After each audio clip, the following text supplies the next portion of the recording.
Everything is energy. Our vibration is our personal energy, what we're putting out into the world. My father had been single for about 15 years. He had dated, but he'd recently decided he wanted to settle down and meet someone special. My sister and I came to visit him at his condo, and as we were sitting around the kitchen, because the living room was strewn with the story he was working on, and the dining table was stacked with all the research books for the project, we suggested maybe we could help him straighten up a little bit.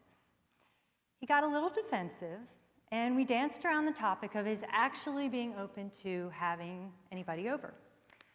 So when we mentioned dinner for the evening, and he revealed that we couldn't cook anything because he was using the oven as a filing cabinet, we decided it was time for a little intervention. We all want to be happy, right? Isn't that what everything comes down to, really? What if we could get happier by paying closer attention to our environment? What if adjusting our surroundings could help us achieve our goals? Our spaces are unique expressions of our inner selves and can function as support for our aspirations, our dreams. Winston Churchill said, "We shape our dwellings, and afterwards our dwellings shape us." We all have our own view of the world, what makes us happy, what we love. All our attitudes and preferences shape who we are.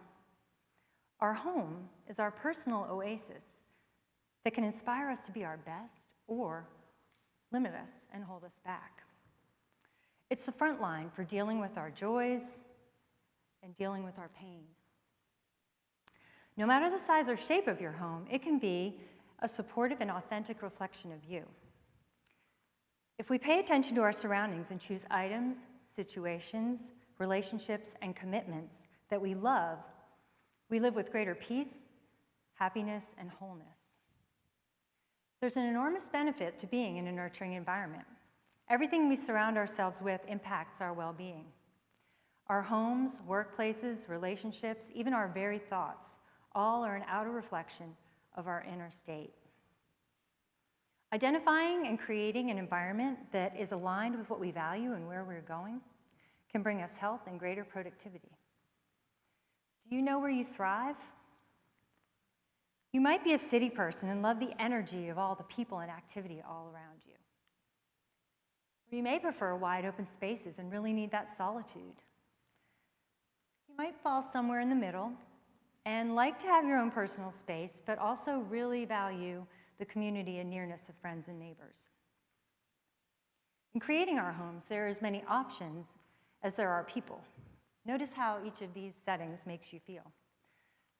Some of you may like a more spare space, while others might be comforted by lots of activity and memorabilia around you. Grand interiors may make your heart sing, or you might be happiest in simpler, cozy digs. Extensive research and studies have been done on the effect our surroundings have on our well-being, specifically as it pertains to patients recovering in hospital settings. Recently, there's been a shift in the healthcare industry where previously these spaces had been designed purely for function. New research is proving the benefit of more comfort and personalization. The Journal of Alternative and Complementary Medicine reports studies that show the ambiance of a space has an effect on the people using it and can reduce stress and anxiety, increase patient satisfaction, and promote health and healing. Other studies suggest the introduction of music, nature, and colors make a difference in how quickly patients recover. In his paper, Effects of Interior Design on Wellness, Robert Ulrich reports where patients and their visitors feel comfortable and relaxed, the reduced stress contributes to more rapid recovery. He also cites a program where some patients are able to choose their own artwork for their rooms or even work with an artist in residence to create something unique just for them. Creating a nurturing space can also get you ready for the next phase of your life. We want to lose weight, but we keep unhealthy foods in the fridge and have no provision for exercise. Or we want to find love, but we live in a space that's cluttered and not welcoming. Reevaluate. Create your space for the life you want. An example of how becoming aware of one's surroundings can have a positive result is seen in the story of Sarah and her husband, who recently moved from a small apartment to a slightly larger space with access to a private outdoor area. Since the move, she reports her focus, productivity, and her motivation have drastically improved and that her business has taken off. A little bit more space, but more importantly, the access to nature has made a big difference for her. John was in a job where he worked in a cubicle near the elevator. He felt stifled and distracted and just couldn't get any work done. He loved his job, but he was very frustrated. So after numerous attempts to move his station, he finally ended up landing a new job that came with an office with a window. So that made a big difference for him, and his frustration was the impetus to get him to do what he had to do to move to a new space. Living in a small space in Manhattan can be challenging. Christina is an artist living in New York. She wanted to meet someone and was working hard with her art to make money from her 200 square foot apartment, but she felt stuck and uninspired on both fronts. She felt overwhelmed in her small space and completely unprepared to entertain. I started working with her when she became so frustrated she couldn't take it anymore. So still in the same apartment, she has transformed it into a space that inspires her and where she's excited to have people over. In working through her clutter, she resolved issues that were holding her back. She realized that she was subconsciously keeping partnership at bay with a messy house. Now it's cozy and livable, she feels peaceful, and she's met someone lovely. She's inspired to work on her craft in her small home and has learned to be constantly curating her possessions, getting rid of things that she doesn't need. Aligning her surroundings with her goals has helped her make a shift, raise her vibration, and move her life in the direction she wants to go. Even small adjustments, just by changing things up or getting rid of clutter, clearing out things, lets energy flow and makes room for more of what we want in our lives. When I was a child, I was always moving around the furniture in my room, much to the dismay of my sister who shared it with me. I loved the energy shift in a fresh pattern or a new view from my bed. Also, the new possibility for blanket forts with the new arrangement. That usually won her over, that part. What keeps us from creating our most nurturing environment? Many subtle things. It's easy to become disconnected from our spaces and even our thoughts and emotions, too. Sometimes the wake-up call comes in the form of an illness or a weight gain or something actually falling out of a closet and bonking you on the head. We can change our surroundings to support us. It doesn't have to cost a lot of money or any money at all. Our homes don't have to be perfect, just perfect for us. The trick is finding what that is.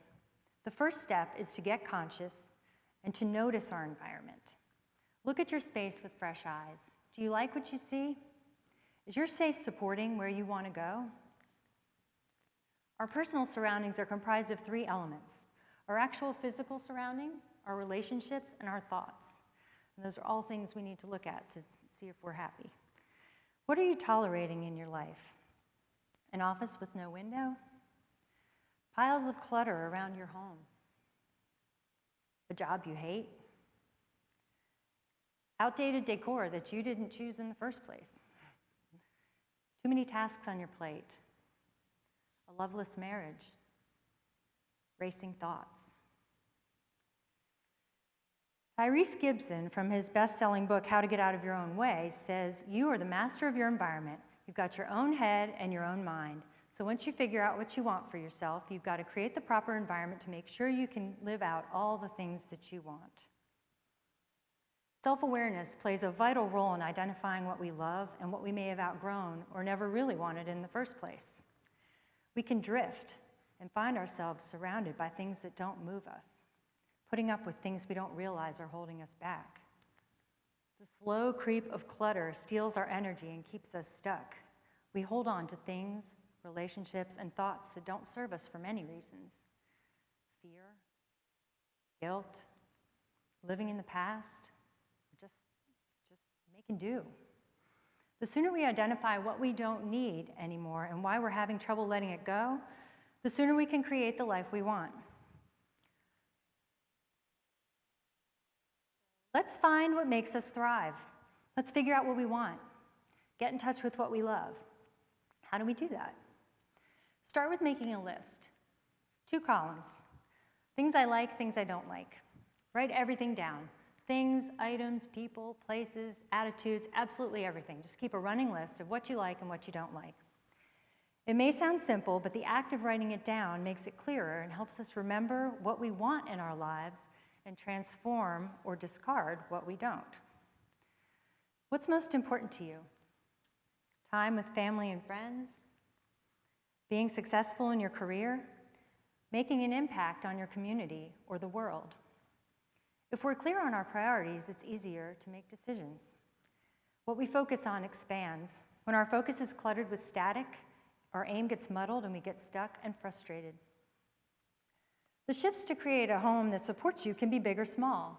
It could be a fresh coat of paint. It could be saying no to things and to commitments. It could be getting rid of clutter. If we want to find love, change our career, lose weight, or just feel happier, take a look around. Is your environment aligned with your goals? We can identify and make brave changes that support our happiness and fulfillment and allow our environment to enhance our lives. My father's story has a happy ending.